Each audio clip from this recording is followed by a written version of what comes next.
Okay, without further ado, let me introduce our guest speaker for today. It's Miss Sabariah Muhammad Ibrahim.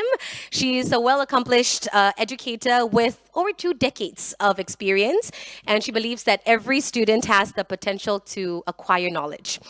She places importance of strong home-school partnership for the child's development, and you've also got a diverse background in primary school, secondary school, and even junior college education, and an exceptional foundation as for your position as a principal. Ms. Sabariah has previously held the position of vice principal at 2 primary schools before. She's joined the Curriculum Planning and Development Division of the Ministry of Education, and currently, Ms. Sabariah is the principal of UT Primary School. So, to those of you who might find that it's daunting to be parents of children who are in school, hopefully Ms. Sabariah can take away this fear a little bit in giving us her tips and knowledge and experience that she might have. So, let's give a warm welcome to Ms. Sabariah, everybody.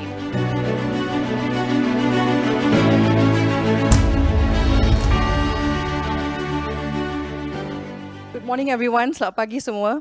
I'm very happy to be here today. Natasha, thank you for the kind introduction. I think I just want to when I say I'm happy to be here today, because in schools, many of your children will find that their teachers will ask them, how are you feeling? And then we say, how come sekarang sekolah semua feeling, you know? But it's really because we want to talk about mental awareness, mental health, and it's really important that our children know how to label their emotions, what they are feeling. If they're going through something difficult, they're able to say that. When they're feeling happy and contented, they also have the language and the words to describe that. So if I were to ask, how's everybody feeling today? Do we know what is the feeling that we are having right now? Tired, Saturday, why am I here? Or, okay, this is the end, or is this the start of my weekend? You know, all those things will be something that we can teach our children how to do. Okay, so again, I'll start with, I'm happy to be here today. I brought my own 2 children here, Quraisha and Daniel. I can already sense that they're judging me. You know, because I told them, okay, if you're going to come, you better evaluate Ibu. You know, after this, you must tell Ibu, you can do better in this. That didn't quite go too well. You didn't connect. No one is listening. You know, so I think as parents, sometimes we must also be able to understand that as our kids, they grow older, they will also have a lot of their own opinions. They will have their own opinions. They will have thoughts. They will have ideas, and they will also tell us what they think. You know, if we give them the space to think and to tell us, right? So, and sometimes kita tak boleh defensive lah, you know. So when they tell me, Ibu, you nag too much. Okay, I take it. You know, I nag too much. So then we adjust ourselves, right? So that's what we do as parents, because we don't look at them just as, okay, at this point, I'm a caregiver. I provide you food, shelter, etc. And then as you grow older, I get you a school, and then what? Because eventually they're going to become 30, they're going to become 40. So I would suggest that kita start with our vision of what we think we want them to be, not to become, but what is it that we hope them to become at the age of 30 or 40? When we ask ourselves that question, we will realize that it's not because kita nak diorang jadi doctor, engineer, you know, the usual, you know, Cita P. Ramlee, you know, doctor, engineer, the usual kind, because when they are 30 and 40, there are jobs, titles that we would not even have heard of. Like Nora J was just telling me, you know, she's described as momtrepreneur, right? So that's like 2 beautiful words of being a mom and an entrepreneur. So I think it's really that, about how are we preparing our children for the future. So if I were to suggest something, before I start, let me just get to the right slide. So these are some of the key ideas we hope to cover this morning.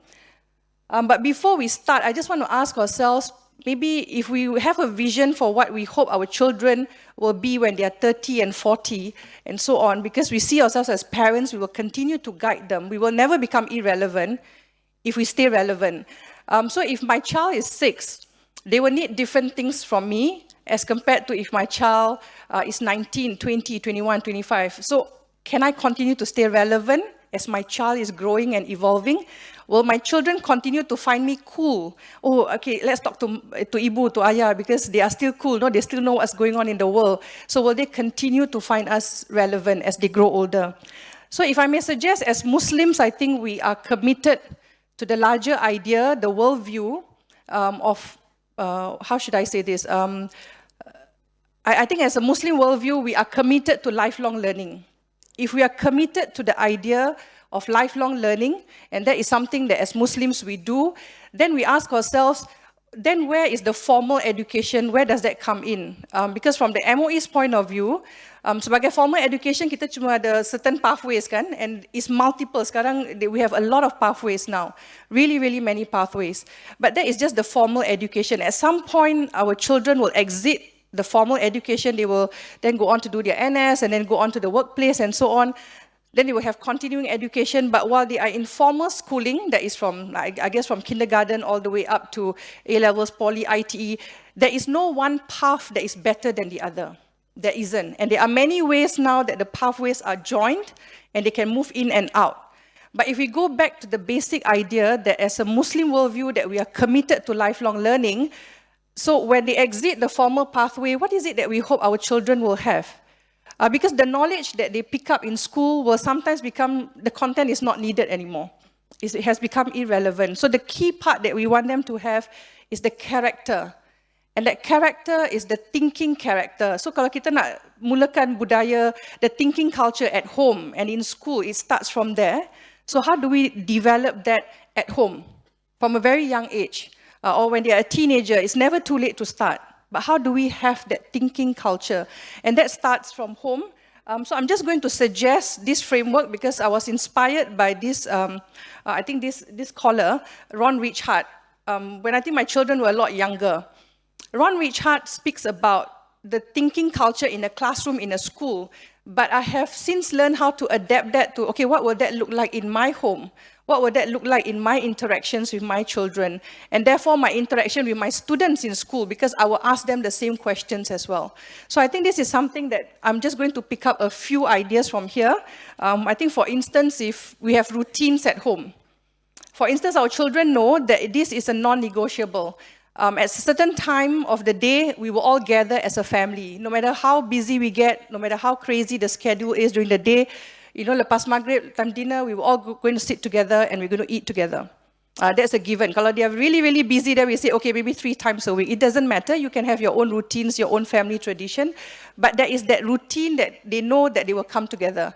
And during that time together, maybe just 45 minutes, 1 hour, no phones. The phone face down. Because we just want to talk. We just want to make that connection because that brings us to the interaction one that is number 5. So what's the interaction that we have between parent-child, child and child, you know, from one sibling to the other? Are they fighting at the dinner table? And it's okay for them to fight. Then we know, okay, they are going through some difficult moments or difficult time, and then we guide them, right? So that's our space and time to do that. And many of us do that, right? So the other one is the environment. What's the environment at home? If we say that it's a thinking culture at home, that they will think, they will know how to ask questions, and the first thing starts is when they are able to ask us questions. Oh, how was your day, Ibu? How was your day, Ayah? Or they will ask, like, you know, how has it been for you? And if we were to ask our children, we say, how was your day? Sometimes my children would just say, okay. Okay, it's not good enough, right? So you have to probe because okay is not an answer. Okay is not enough. So you say, no, okay is not enough. So what was the highlight of your day? And if you want to emphasize that it's okay to make mistakes, then we will ask them questions like, what mistake did you make today? They will surprise you. They will say, oh, today, you know, it was a bit difficult in math. Or they will also say that, today, you know, I was just sitting down, my friend said, I don't want to friend you. I don't know what to do. That was very tough for me. So they will start sharing with you because we ask very specific questions. We keep it broad. We can still ask, how was your day? How did it go? What was one mistake? What was something that made you happy today? Then they will say, oh, my friend did not have enough money, then I just gave my friend 50 cents to buy the drink. Sometimes they will tell you such things. It may seem like a small story, but that is a way we get to know our children as well. Because the students tell me all kinds of stories in the school canteen also. You just have to ask them and they will tell you half of their life story, okay? So kids are like that. If we ask them the right question, even though it may be at the end of a tiring day for us, sometimes it helps when we ask them the right questions. I think the other one is modeling. So for instance, the language that we use will also model to our children what we hope to hear from them. Like for instance, if we say, I wonder why you say that, or what makes you say that, or if they explain something to you, then you ask them, what do you mean by this? You know, are we curious? Do we ask them more questions? Why do you think your friend said that? Or why do you think sometimes they will come to you and say, oh, my friend bullied me. We don't just accept it and say, okay, tomorrow I'm going to see your principal. I'm going to make a call. I'm going to go down, right? No, we don't do that, right? We said, you mean bullying? What do you mean by that word? What happened? You know, why did your friend say that? Do you think it could be something else? Sometimes we have to teach our children to expand their thinking and show them that, okay, you think this, But how do you go around the table and look at it from your friend's point of view or your friend's perspective? And then you will realize that it looks quite different. And then your child, oh, okay, my friend may have just been tired maybe. When my friend said that, it may have been a difficult moment. Or when my teacher said that, that could have been difficult. But when I asked the question, she didn't want to answer my question, right? So you have to tell them, no, it's okay. It's okay to ask questions. You have to ask lots of questions. And you encourage them to do those things. But it has to be in our language as well, where we tell them it is okay. That it's good to ask questions. There is no stupid question. Ask questions. You must be curious because we want to get them to be very curious and want to know. And for some children, asking questions can be very difficult. So you tell them, okay, why not you practice that with me at home? And then you can do that in school. You can do that with your friends and your teachers and so on. Okay, so I think the language that we use is something that we can model for them. The other one is expectations. What are the expectations that we have of our children?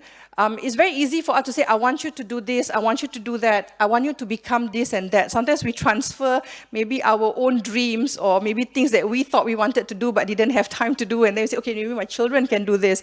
But every child is different, so we have to respect that. We have to basically maybe just say, my expectations of you is I need you to become a very well-adjusted individual, a kind person, a very happy, contented, and you will always go for your dreams. You will never be afraid. If we have something like that, and then you say, no matter how difficult it becomes, I never want you to give up. If we start with something like that, you will realize that our children will find their own path. And they are very good at it, actually. If we just allow them to find that path, and with our guidance, of course, we open up doors for them. If they ask us questions, if I do not know them myself, I just try to find someone that I know who might be able to answer that question. So things like that. So we must have high expectations for our children, but the expectation doesn't have to be like an endpoint, oh, jadi teacher dah, that kind of thing. I've always wanted to be a teacher since I was 3. So I've already gotten that, right? By the time I was 23, I was already a teacher, and then what, right? Then you realize that's not good enough. You must really have a very big kind of idea for your children to live up to, and they can, and they will always surprise us by living up to those things. Because when I read report book remarks at the end, I'm always very heartened when I read remarks like, oh, you continue to persevere despite setbacks and challenges. And every time I do that, I will quickly look at the name of the student and say, oh, very good, very good. When I go to the canteen, I must go and commend this child. And teachers notice that of our children. And that's the character, the strength of character that our children are able to have. And the minute they can think, they can bounce back from failures, there is nothing that they will be afraid of in this world. And exams will be exams. There will be no anxiety around exam. Tak apalah, kita dah try, kita just go in and put the best. But of course, I must have done my best, right? So I think that's the kind of thing that we want to have in our children. So I think now we come to the next part about how do we go on guiding our our children to discover their strengths, interests, and aspirations. I'm not going to show the video because what's going to happen after this talk is that they will circulate this as a PDF. So all the links will be there. It's a pretty long video, but I encourage you to watch it. It's quite a heart-touching video. I think when children and parents may have different ideas about what they think should be the next step, and then when they have a heart-to-heart conversation, they realize, we are not exactly on the same page on this, right? So this is very useful. So these are some of the ways we can do to support, affirm, familiarize, and empathize. So familiarize is when your school when your child's school has open house, parent talk, join this because then they will update you on what's the latest. You know what are all the latest pathways. For instance, just now I think Natasha introduced that there is the subject-based bending conversation that MENDAKI is having. That is really wonderful because that's happening next year. Some of the schools have piloted it, but next year, all secondary schools will have subject-based bending. I think we may be familiar with normal acad, express, normal tech, etc., right? But next year, the students will all be together. And this is a beautiful development that we are having in our education system, where kids can just be kids. They can just be children. They can be with people who are ready for different things at different times, all in the same classroom. So this is a good development. So for you to find out more, you can sign up for the MENDAKI session. I think it was publicized a little earlier. So that's one. So go to your child's school to find out what's the latest, what's going on, because school today is quite different from my own school experience, and I'm quite sure from yours as well. So it's very different, it's very exciting, so find out more by familiarizing. And when you volunteer as a parent, the kids love it. They may pretend that they think, oh, not cool, no, my mom is here. They pretend macam tak kenal, that kind of thing. I do have students like that. But later on, the parents say, oh, tapi pada balik rumah, they're very happy, they say, oh, mommy came, that kind of thing. So I think sometimes it really helps that you know what's going on in their school. You follow the school's Instagram, then you say, hey, today dekat sekolah, you have this, how was that? And they're like, oh, how do you know? And they like it, right? Because parents are familiar with what they are going through, good or bad, right? The other one is to empathize. So if they have exam anxiety, that's pretty normal. Many children go through that. We just have to assure them that we love them no matter what happens. An exam is an exam. They will get through it. When the results come out, we'll deal with it. So sometimes they just need to hear that assuring thing just from us. And I think to affirm and to support. So when we affirm them, if we have the growth mindset that we want to have in our children, we will not tell them, oh, well done, because you got an A. I think that's not healthy for the children, because then they say, oh, if I don't get an A, then it's not going to be a good thing. Because sometimes they will associate it like that, because based on what we say, right? So I think what we say is very powerful. Our language is very powerful. So what we tell them, we have to be very conscious in making the choice of our words about what we say to them. For instance, if you want to affirm them, we say, look, I noticed that you've been studying, working very hard. It's amazing. I've never seen you put in so much effort before. It's really great. That's all that we need to affirm them. Whatever the results is, we can deal with that a little later. So again, it's not to discount what they are doing as like not enough or not good enough, etc. Okay, so that's to affirm them. I think one of the things that for us, when we want to help them discover their strength, aspirations, and all that, is to actually ask them, just point blank, who are you? What do you like when you're in school? So ask them that question, who are you, where do they want to go, and how do you get there, right? So sometimes we may not know everything, and that's fine, but there are a lot of resources out there. We have friends that we can tap and ask them, hey, how do you get to go to this pathway, right? And then we can ask questions like that. I will just share one story. I think some years ago, I asked this, I think she was in P4. She was P4, so that would have been 10 years old.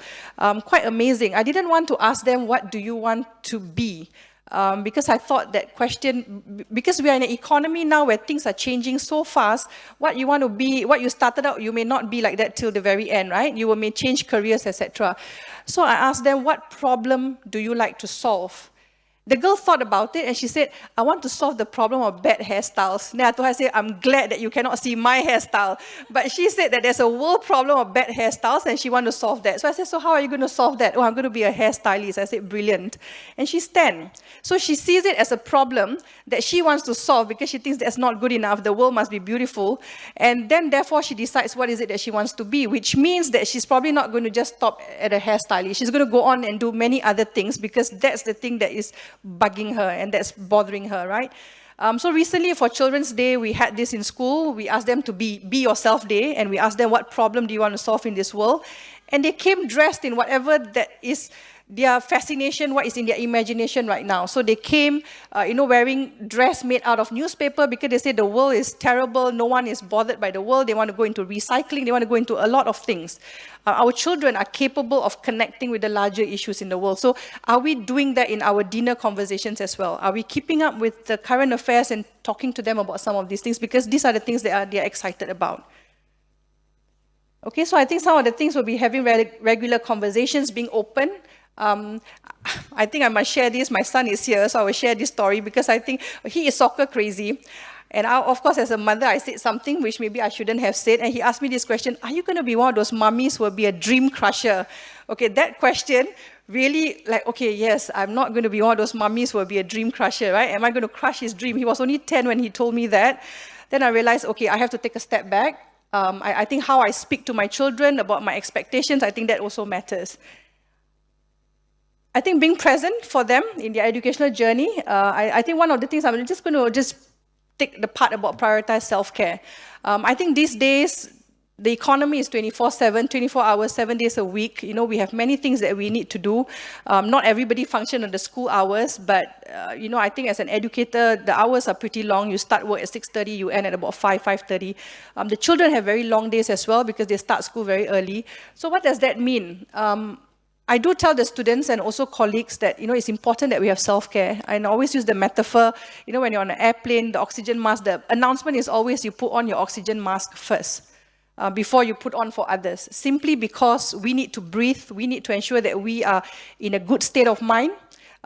because that will determine what kind of words come out of our mouth when we talk to our children, when we interact with our children. So something that I find useful to do is between work and home, I always have about an hour to decompress. That's usually my commute back home. That's when I use to decompress so that work is work, and then when I step at home, I'm a mummy again. Okay, I'm a mummy all the time, but sometimes it helps to just divide the day so that I feel that I can manage everything. Okay, so that's just sharing something personal. But I think we all have our own ways of self-care. Okay, so what else can we support our child? I think when we want to get them to be independent, in a primary school, it is something as simple as teaching them how to pack their own bags. Don't do it for them. Show them how to do it, expect them to do it for themselves. When they are older in secondary school, that's going to look different. It's about how to manage friendships usually when they're a teenager. So maybe just help them talk through the various difficulties that they could be having through friendships and navigating relationships with their teachers or with other adults in school. I think these are some of the other things that they go through. There are more links that they'll be sharing with you in this particular slide deck that will go to you via email. So just feel free to just scan and read them because the resources are really rich. They are from MOE. So they just help put everything together so that you don't have to search the website all over, yeah? Okay, so I think these are all the various resources for parents. School bag is a particularly interesting one because I follow it on my Telegram. So when you follow that, you will just get news articles. They are very short articles, easy to read. Sometimes I use that as a conversation to start with my own students, family members, and friends. Okay, so I think career guidance, you can find career guidance tips here to know what's the latest. I think we have come to the end of the slide. I think it may be better if it's not one way, but we ask question and answer, so the learning goes both ways. Thank you. I look forward to that.